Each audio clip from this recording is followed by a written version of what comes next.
from the state of California and from their local jurisdiction. So in this case, your local jurisdiction is the city of LA. So the city of Los Angeles, it also requires an annual state license. But first, you'll start out here with the DCC. In 2023, the California Department of Cannabis Control, they stopped accepting provisional state licenses, and they are now only accepting annual state licenses. So I wanted to make sure that I reviewed this component. If you're a new applicant coming to this process, when you go apply for a state license, you're going to be applying for an annual state license. If you already have a license, it's possible that you have a provisional state license and you're in the process of transitioning to a annual state license.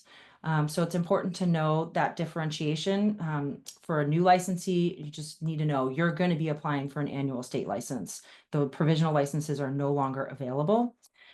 Except if you are a local equity retail license applicant. So there are certainly many that might qualify or be in that qualification in the city of LA. So if you are a equity retail license applicant, you are still eligible for a provisional license until 2031.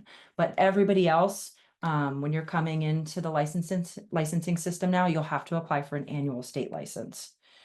With the Department of Cannabis regulations with the city of Los Angeles, it's the same. They used to issue temporary approvals. So some of the existing operators may have temporary approvals and they're switching over to annual licenses. If you're a new applicant coming into the cannabis sector, you will be applying for an annual license with the Department of Cannabis regulation. So the difference between an annual state license and a provisional state license, it's pretty simple.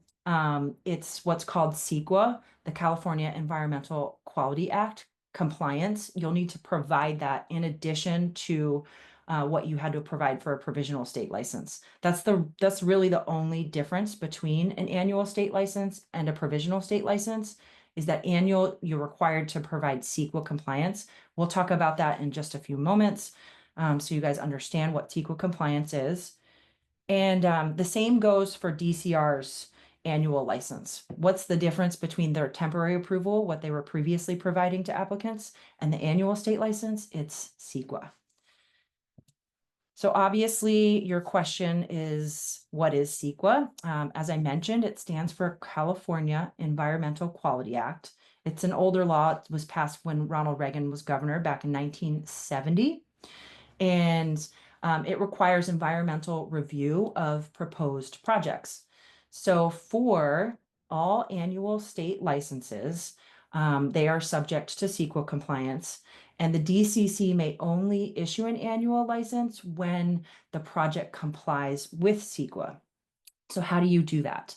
CEQA is typically administered by the local agencies. So local government will take agency over CEQA. And what you're going to do is you're going to submit a couple of simple forms, the CEQA forms that are found on the City of LA's website. And you're going to submit basic information about the project. So the property is the biggest component. They want to know the environmental factors of the property. What's the building size? What is it made of? What kind of water usage, electric usage is currently being administered on the site and for the proposed use. Anyhow, there are two forms that are on the City of LA's website. I'm not going to go over those forms in detail today, but you can find them on the city's website. And those you'll need to submit to the city during the annual license process. And the city will determine whether you're in compliance with CEQA and provide you a couple of documents that then you submit to the state. So we'll go over this a little bit further, but again, the difference between the annual and the provisional state license is CEQA, and you're going to work with the City of Los Angeles to get CEQA compliance documents that then you provide to the state in order to get your new annual license or in order to switch from a provisional to an annual.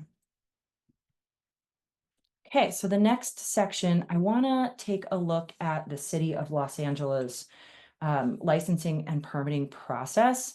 And it's just going to be a 10,000-foot view. I want to make sure you have a good understanding before we jump into the state license.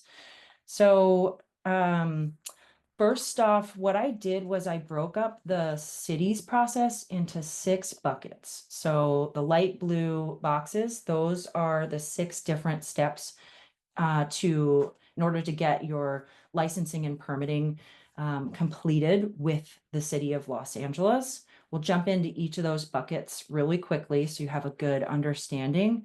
But the first step is going to be the BTRC and the LIBOR. That is the Business Tax Registration Certificate and a legal business entity record. Again, this is step 1 with the City of Los Angeles.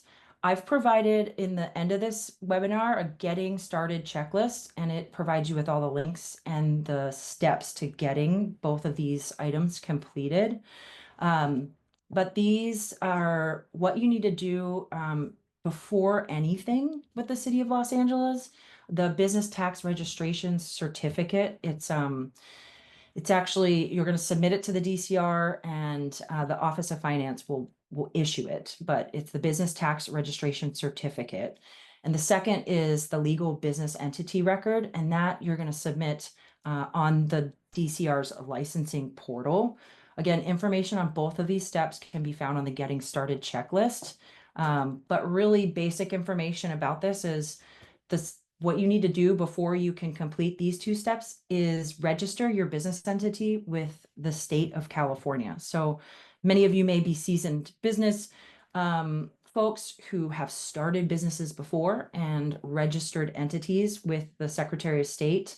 You started a corporation or started your LLC, right? So that's the first step. Once you have your business entity formed, then you're going to come here and do your business tax registration certificate and a legal business entity record with the City of LA. Basic information on what you're going to need in order to finish those steps, like we said, is the California Secretary of State registration, statement of information, things of that nature. Okay, so the second step with the City of LA is what's called the pre-application review. Pre-application is the process of ensuring location compliance and eligibility. DCR verifies the zoning and sensitive use compliance of the location that you're proposing, and it's submitted on the DCR's licensing portal.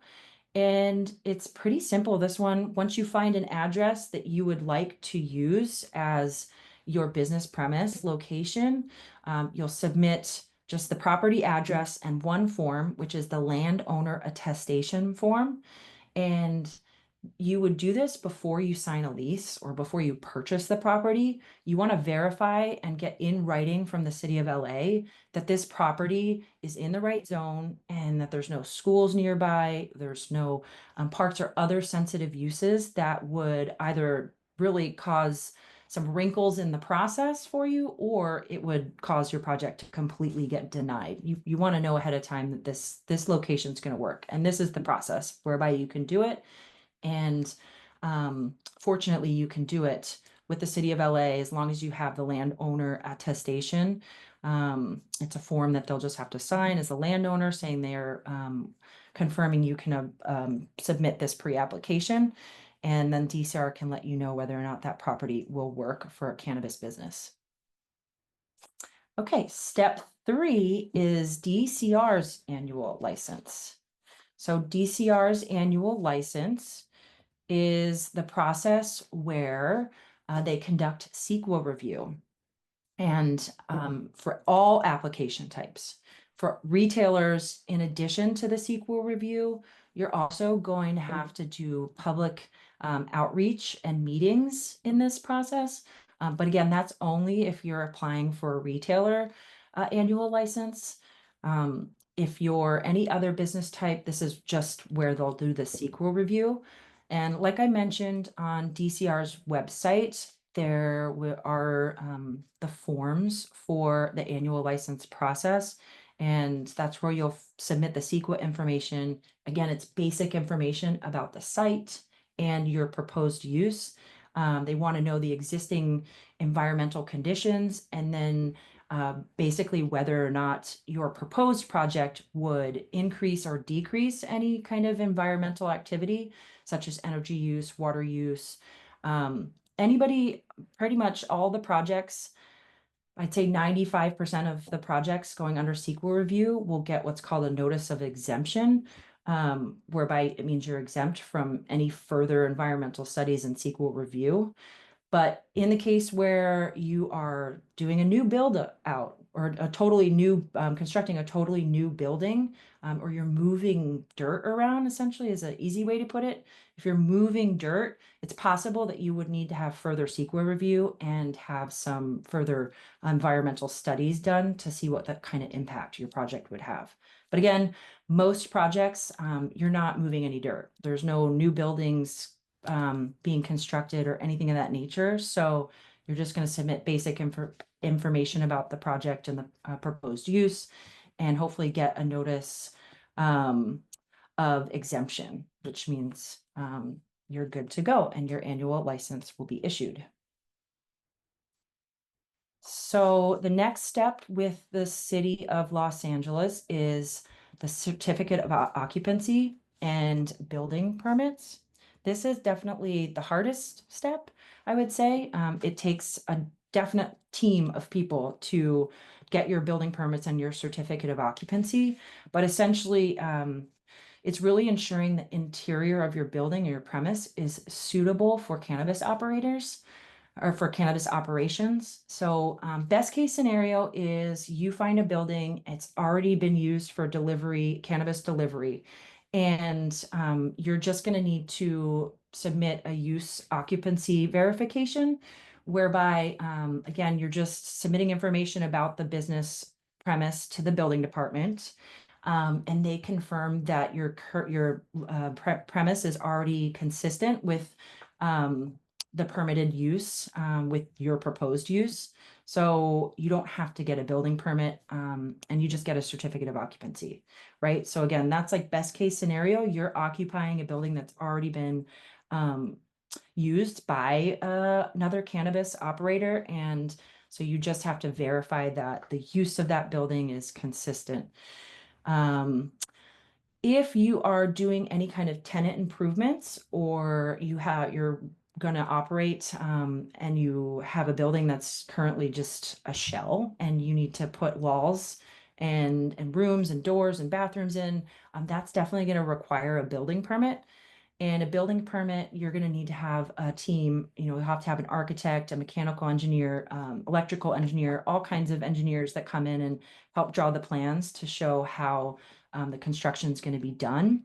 Once you finish construction, then you can get your certificate of occupancy. So this process definitely, it takes a while, particularly if you're making any tenant improvements, or you're looking to lease a building that needs to be completely constructed. You're going to have to go through the building permit process and the construction process, and that'll take a big team of people to do and some time. So important to consider when you look at a place to lease or purchase. The next step in the process is the public health permit. And so the public health permit is actually issued by the county.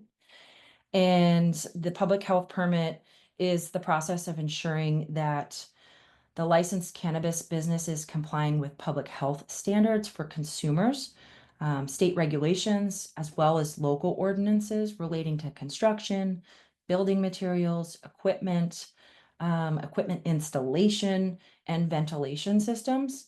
So all licensees must obtain a public health permit for each commercial cannabis activity from the County of LA. And you must have your certificate of occupancy before you apply for your public health permit. The last step in the city of LA's process is the operating permit. And the operating permit is the process of permitting the business operation. To obtain an operating permit from DCR, you must have already obtained your certificate of occupancy from the building department. You need to have your annual license. You'll have to have your public health permit. And last, once you have submitted all of those clearances to the city of LA, there'll be one last final inspection by DCR. Once you pass that, you'll get your operating permit issued. So that's the overview of LA's licensing and permitting process. Again, it's organized into 6 buckets for you. All of the resources that I mentioned will have on the resource page for you. The last step here that we're going to talk about is the annual state license, which that's issued by the Department of Cannabis Control, and we'll review the requirements in the next section. So that does it for the overview portion of the LA process. Before we move on quickly, I'll just summarize the various permits and licenses a business must obtain before operating a cannabis business in the city of Los Angeles. So the first step is getting your business tax registration certificate and then registering your business as a legal business entity on the City of Los Angeles licensing portal.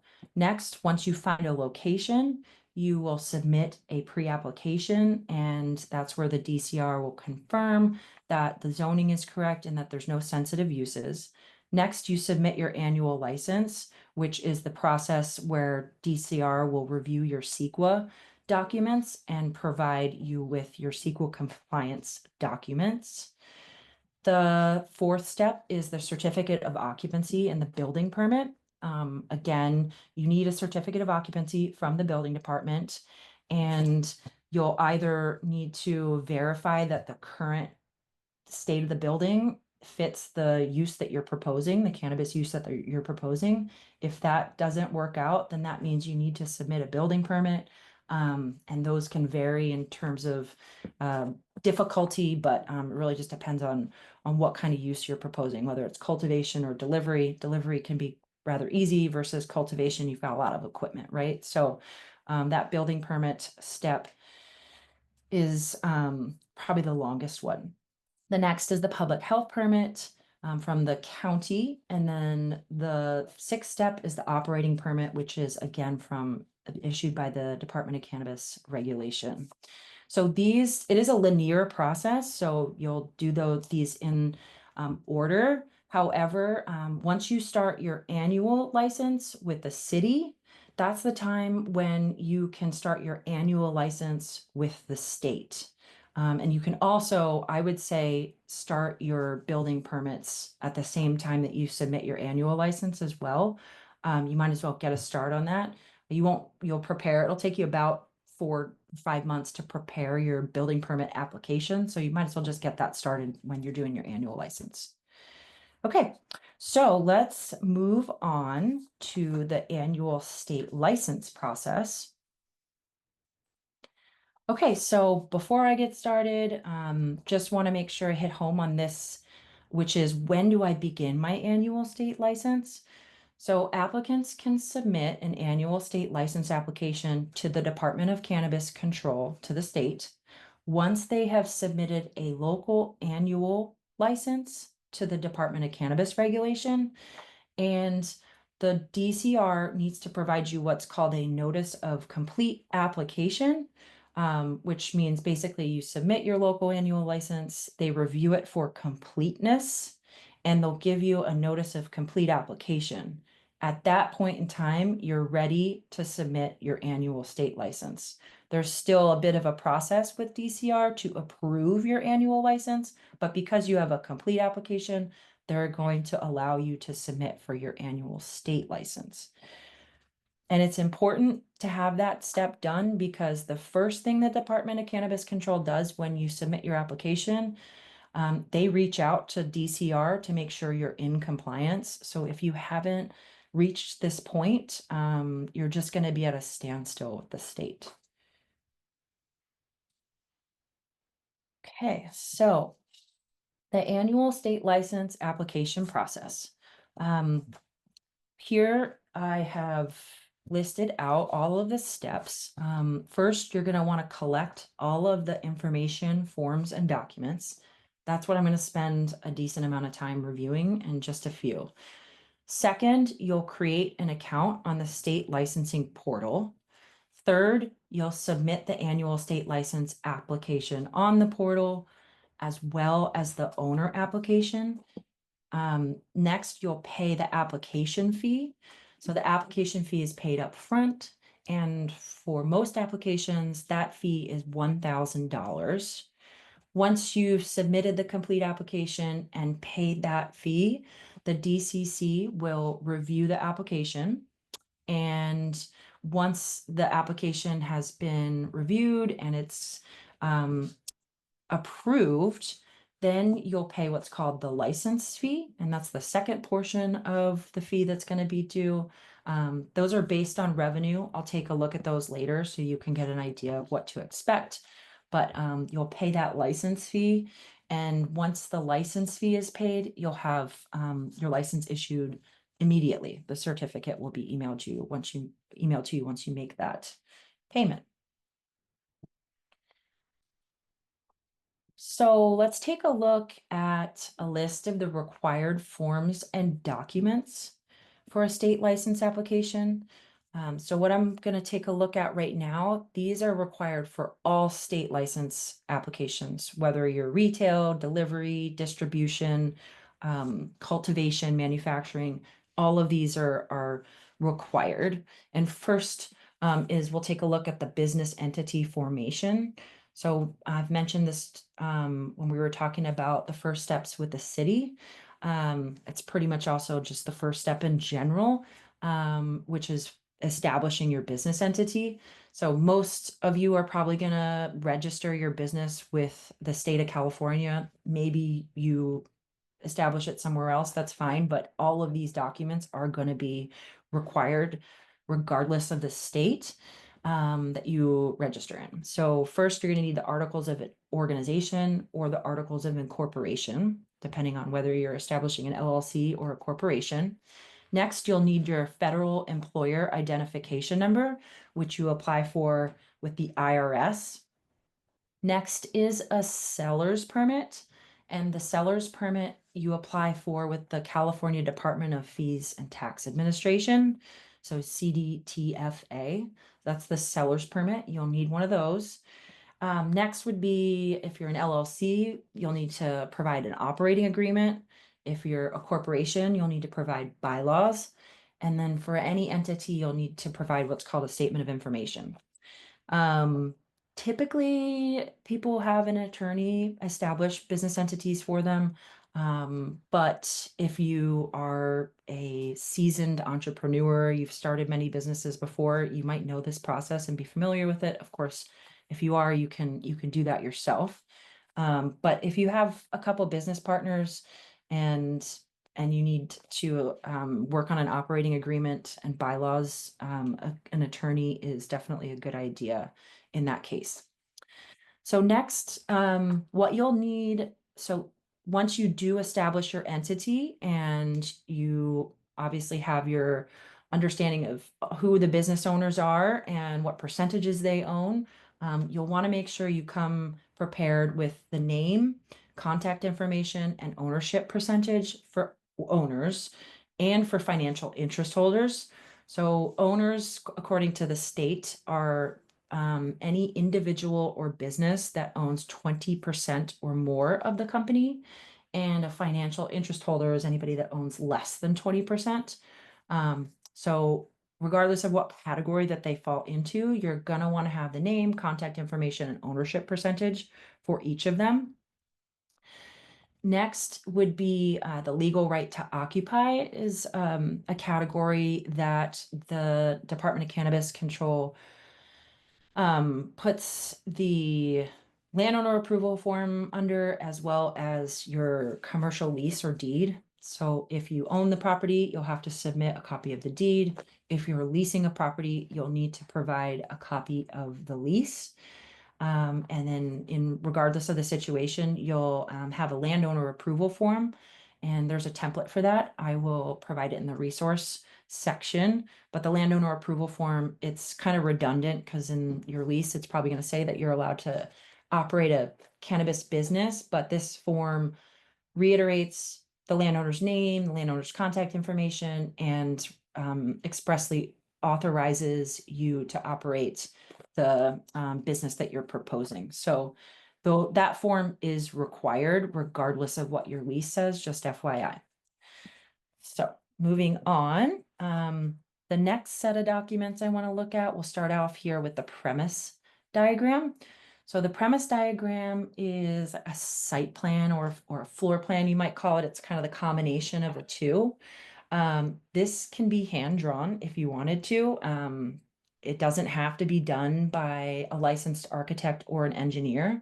However, if you are hiring a licensed architect and or engineer during the building permit process, what I suggest is there is a premise diagram guide that the state has on their website, and it's also linked in the resource section. But I would give that premise diagram guide to your architect or to your engineer, and it has a list of everything that needs to be included on the diagram. And for the most part, it's all things that they probably already are going to put on the drawings that they give you for the building permit, but maybe a couple things that they were not intending to. So they then have that. And you can have it in the contract that they'll put those details in there. So you can take the set of drawings that you submit with your building permits and just submit it to the state, and it fits the requirements for their premise diagram. But again, you can also do it yourself. The guide has a list of by license type, what details you need on there. And it's things like the property lines and the measurement of the property lines, the building and the measurements of the building, then your suite and the measurements of your suite. And then within your suite, you need to provide each room, you need to label it, and you need to call out a specific areas in the premise, like where are you storing cannabis? You'll need to have numbers for each of the cameras on your site. So anyhow, without going into more detail about the premise diagram, there's a guide. It's in the resource section here. And again, you can hand draw it, or you can provide it to a licensed engineer to draw up for you during the building permit process. Next is the surety bond. The surety bond, there's actually a template form for this that the state provides. And what you'll want to do is you take this form and you will contact like an insurance agent, or there are websites like Surety Bonds Express.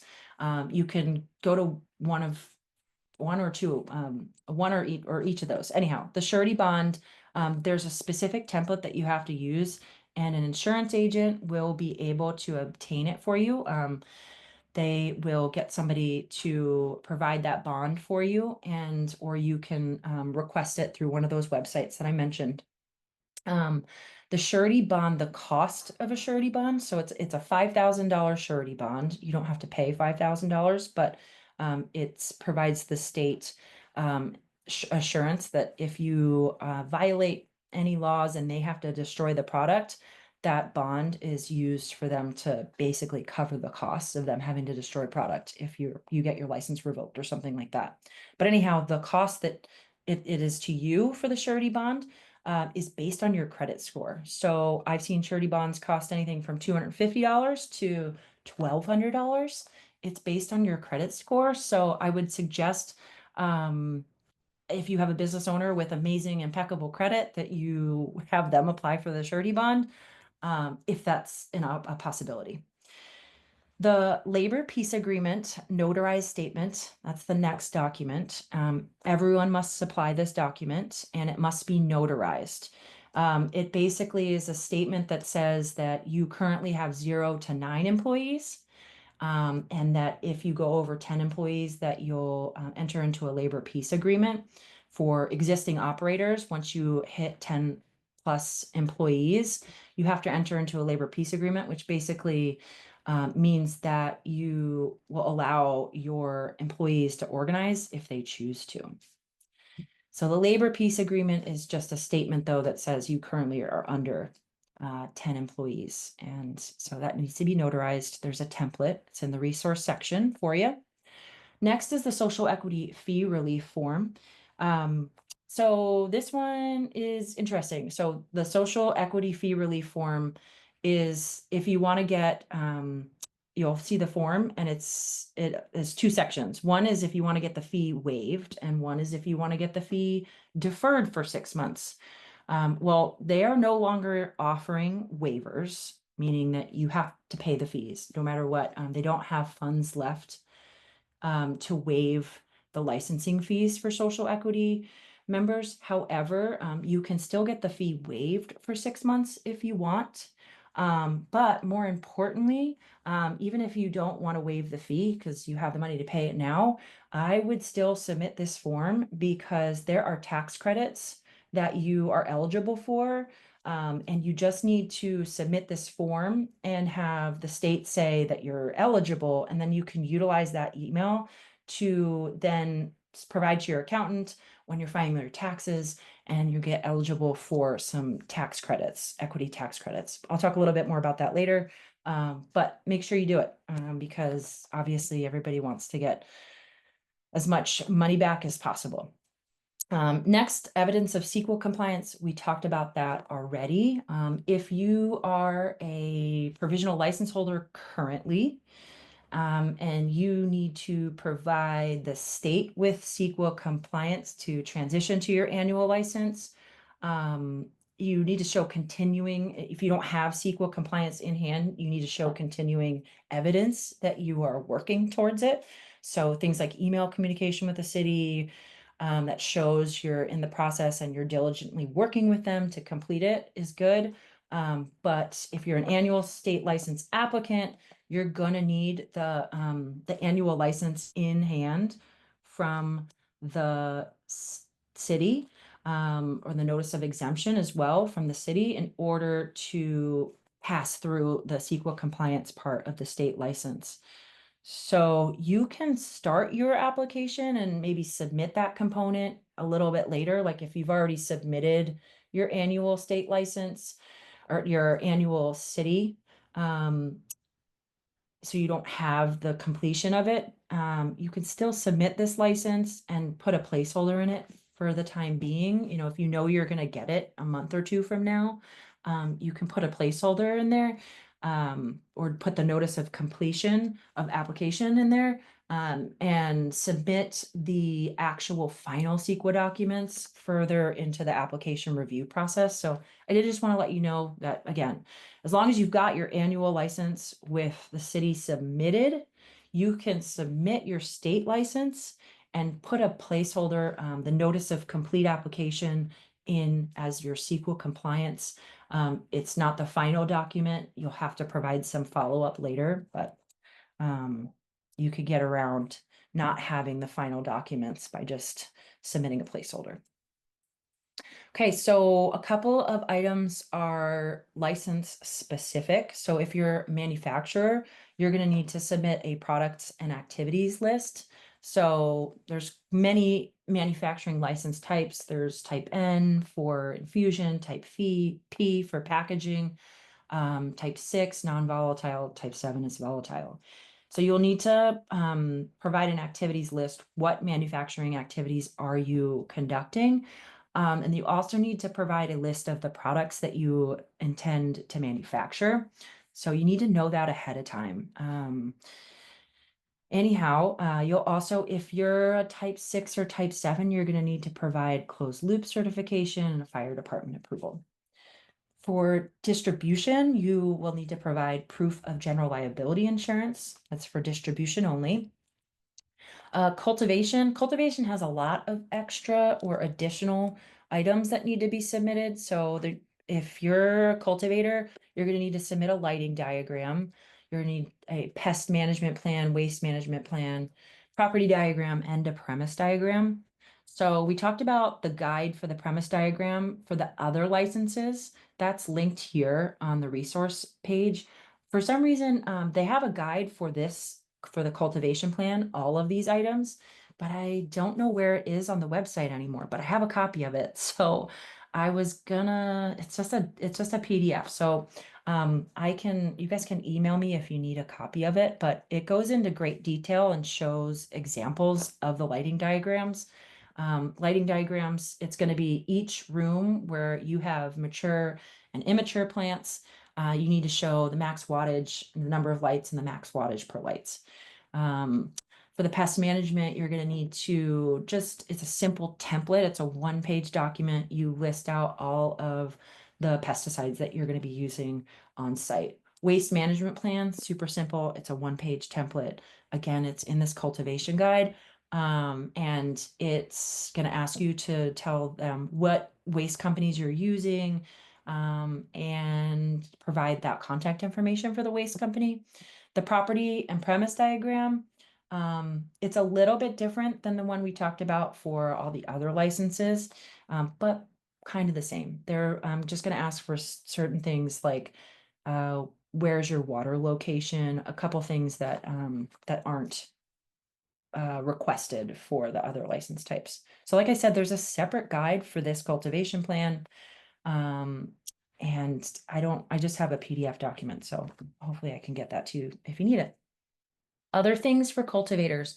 So obviously, anybody who's cultivating in the city of LA is cultivating indoors, but they still require that you apply for certain permits and waivers that are required for outdoor growers. You're just going to be getting a waiver, right? So the first one is the State Water Resource Control Board.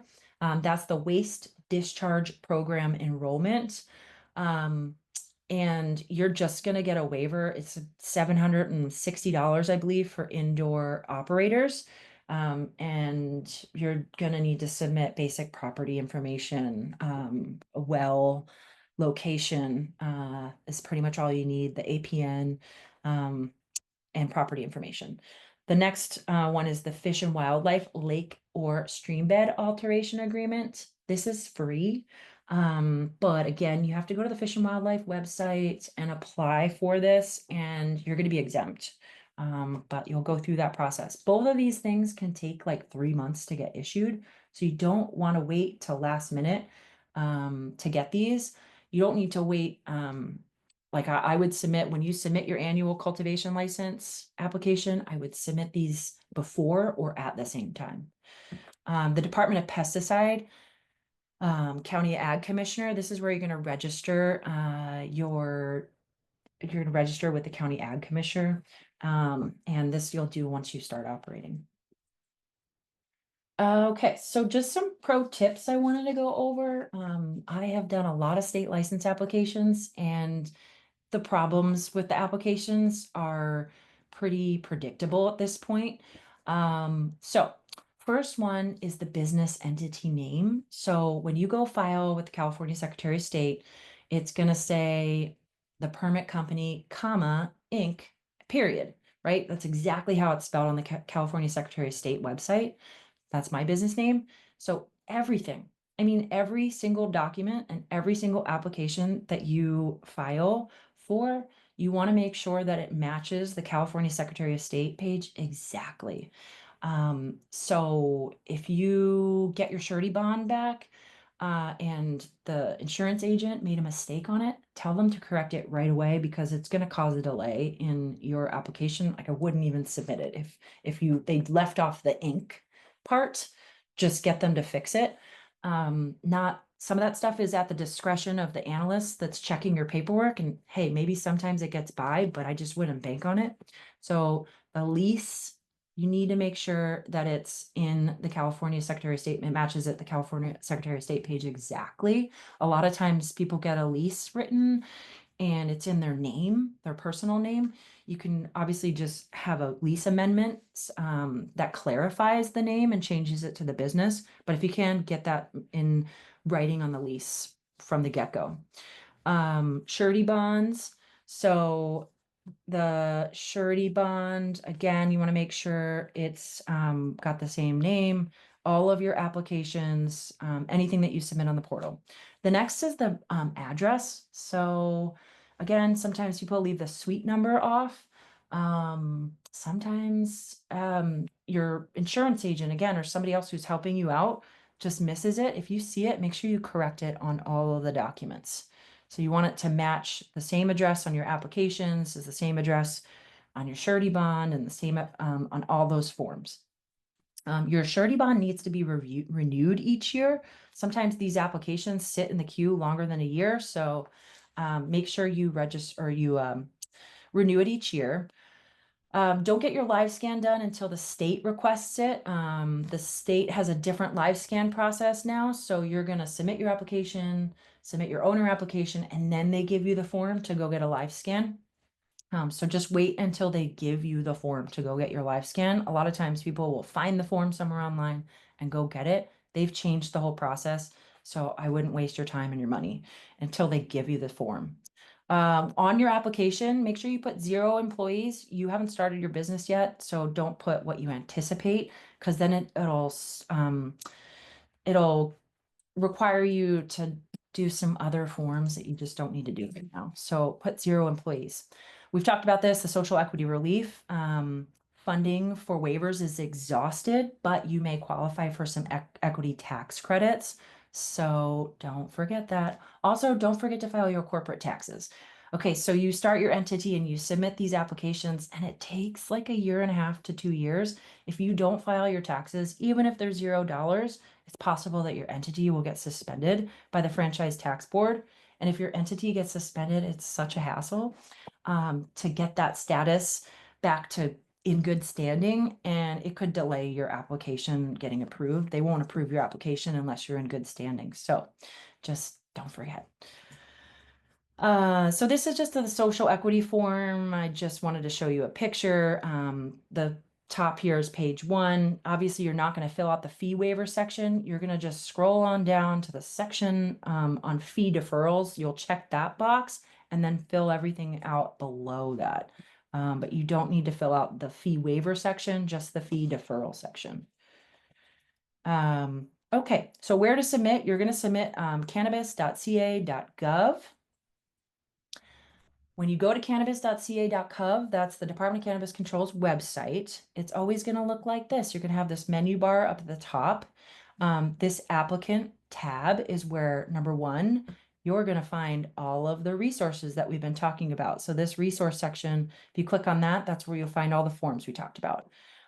This is where the apply for equity relief. This is just the form. It's not actually where you apply, but this is where you'll find the social equity relief form. Here's where you've got license fees.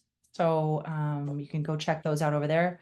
But what I really wanted to show is this last part on the menu bar, which is access the license portals. When you click on that, it's going to bring you to this page where it says access the license portals. There are currently 2 license portals, one for cultivators. So a cultivator is going to click on access the CLS portal. Any other license type is going to click on the clear license portal. So if you're a distributor, manufacturer, retailer, micro business, you're going to click on clear portal.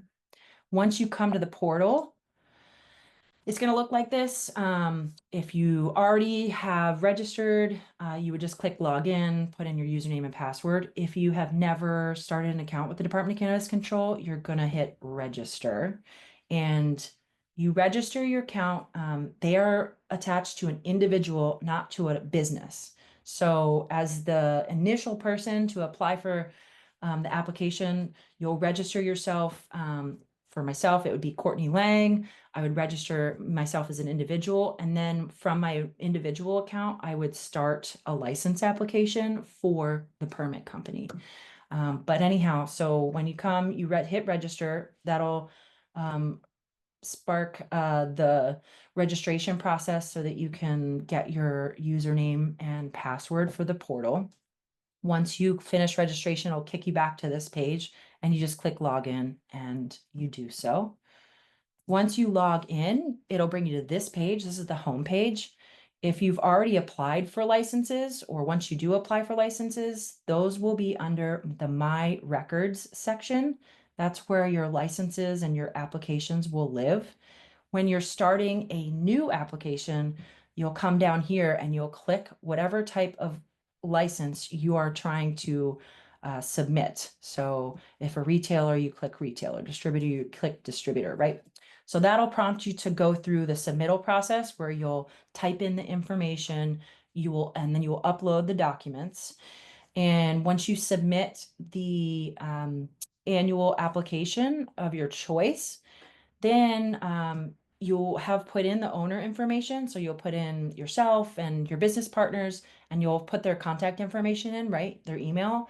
And they will receive an email, as will you, that prompts you to submit an owner application. So once you log in and you need to submit an owner application associated with that annual, you'll come here and you'll click owner submittal. So once you get to the owner submittal process, you click owner submittal here, and that will prompt you to go through the process of submitting your owner application. So that is the licensing portal really quickly. And then the last piece I wanted to touch base on was the fees. So as I mentioned, there are two types of fees. There's an application fee and a license fee. The application fee is due up front prior to the Department of Cannabis Control reviewing.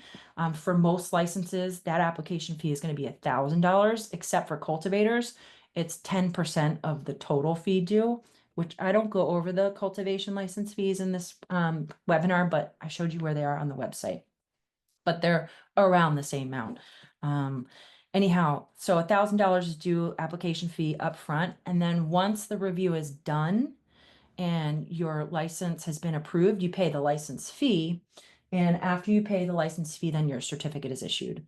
The license fee is what you're able to defer for the through the equity program. So only the license fee can get deferred, just FYI. And also another question that folks ask too is like, what tier do I submit under? As you can see, it goes under by gross revenue. If you're a new business, you haven't started operating, just submit under the lowest tier, so less than or equal to $500,000.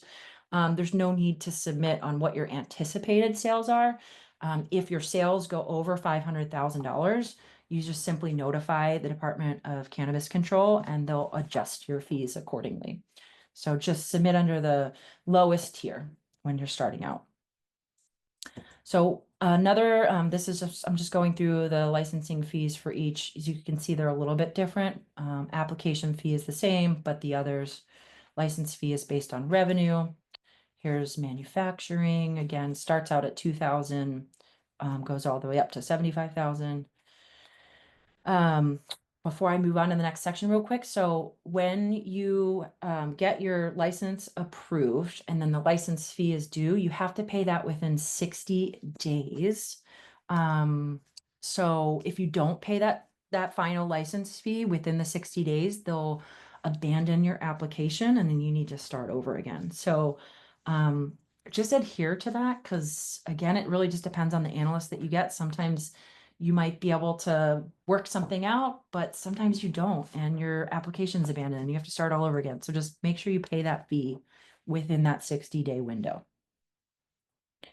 Okay, so the last slide, I just wanted to show you, once you submit your application on the portal and you go to that My Records tab, you can click on your application and they're actually going to show you where you're at in the process of your state license. So this is all the different reviews that you go through. So first you submit your application and it's accepted.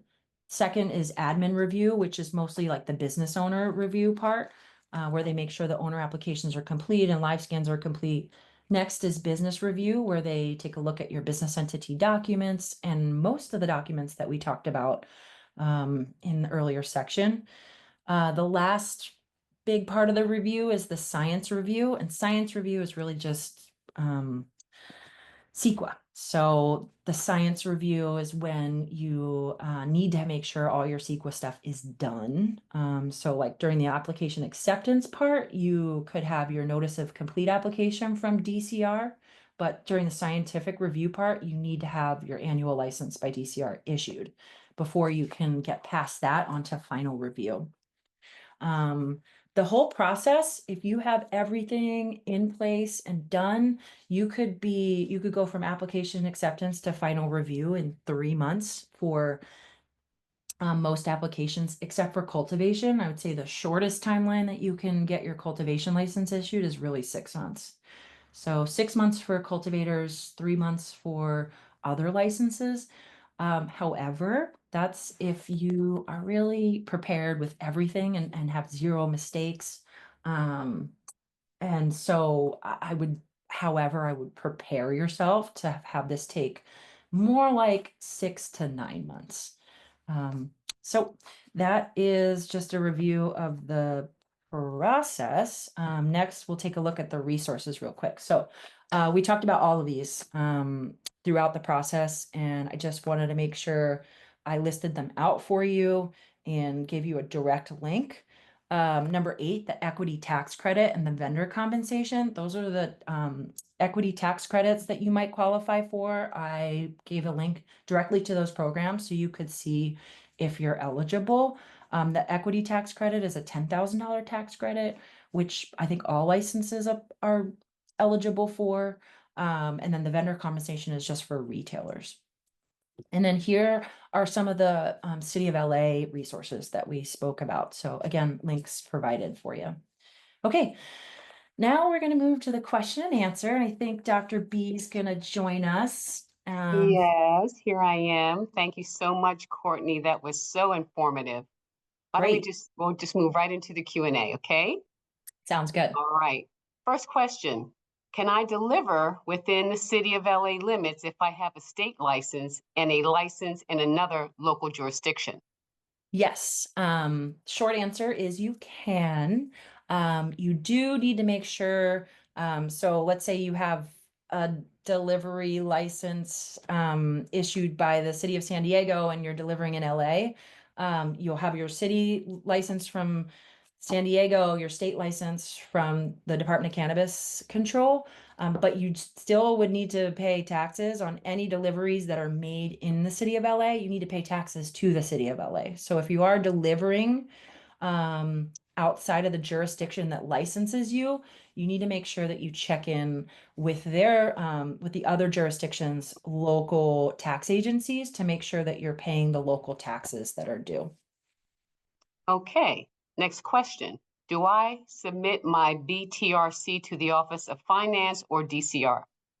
Good question. So you'll submit it to DCR. The Office of Finance is going to be responsible for reviewing and approving it, but you'll actually submit the form to DCR and then they'll coordinate with the Office of Finance. That form is provided to you in the Getting Started checklist that's linked on the resource page. Okay.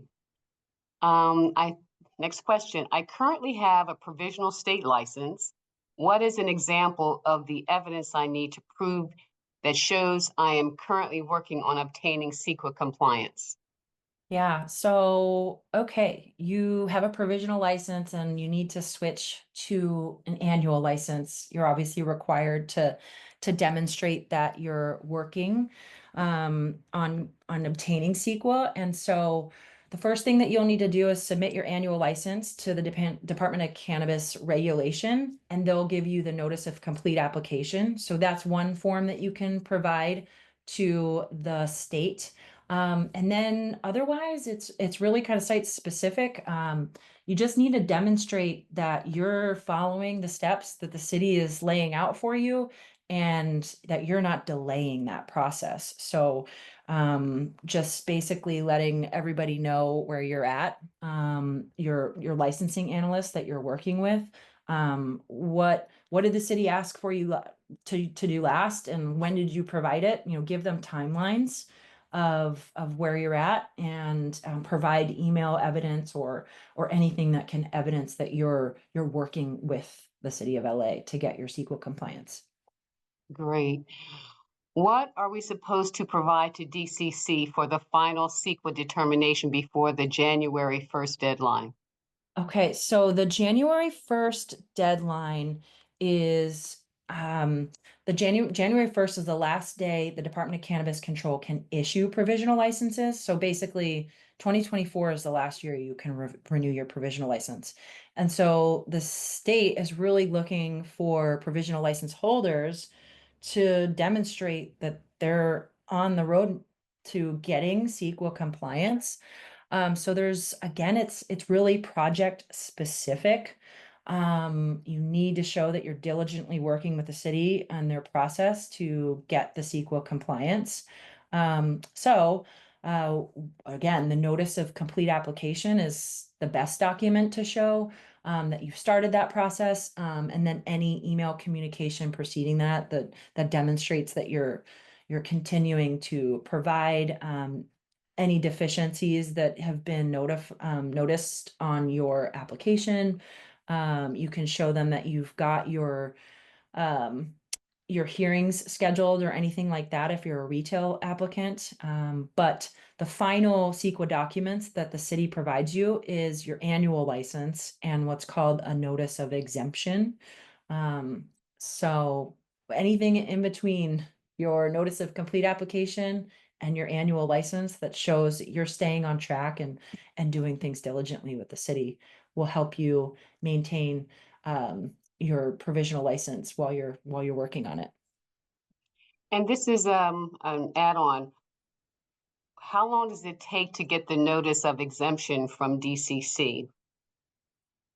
So that it depends on the applicant, but if you're submitting everything swiftly and complete, I believe that and as long as if you're a non-retailer and you don't have to do the hearings and the community meetings, I believe it's like a 3 to 6 month timeline. But if you're having to go and do your public hearings, if you're a retailer, it's definitely a little bit longer. Okay.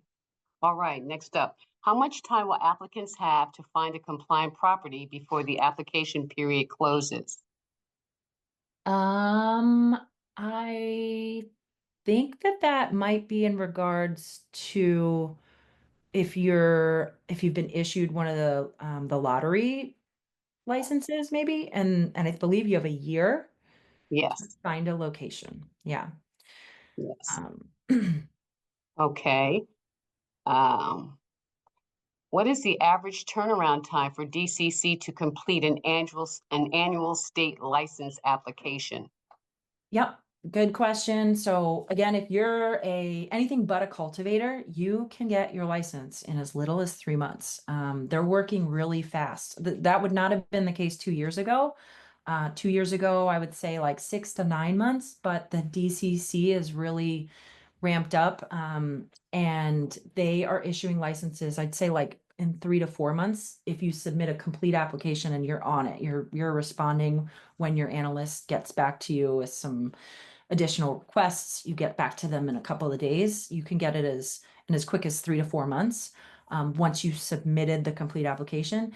And then, on average, I mean, obviously people have a couple of deficiencies here and there. It's totally normal. So I would say that on the safe side, for you, I would give yourself 6 months. Okay. And last question, can you explain more about surety bonds for the annual state licenses? It says you mentioned them checking your credit scores. Can you explain that a little more? Yeah. So the surety bond, it's a $5,000 surety bond, and it's a surety that allows the state to recoup funds if necessary, if your license is in violation and they have to destroy the product that you have Mhm. in your possession. You'll apply for a surety bond. You'll use the form that the state provides, and you'll either give it to an insurance agent, or there's like Surety Bonds Express, like a bunch of sites that you can use online. They're all going to be able to get you the same price. There's no difference in pricing wherever you go, really, because it's based on your credit score. They don't like ping your credit. They have ways of checking it that a lender would that doesn't actually ping your credit, but they do check your credit score. And it just affects the price.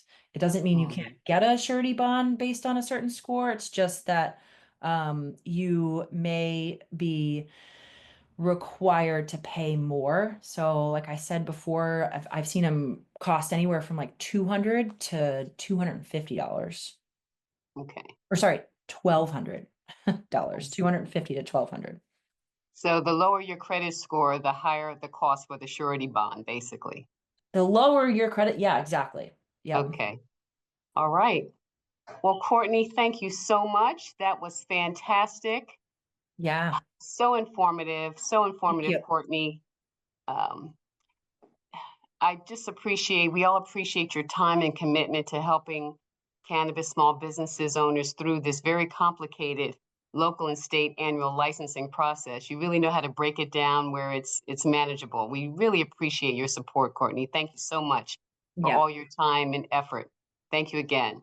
Thank you. Bye, everyone. Bye-bye. Thank you so much. Okay, folks, well, we hope you enjoyed watching this webinar on the state of California's annual licensing process. Please join us for our final webinar for the 2024 webinar series. The topic for this webinar is entitled Management Services Agreement in Cannabis and is scheduled for Thursday, December 5th at 6 p.m. And we'll send out texts and reminders so that you won't miss that important webinar series.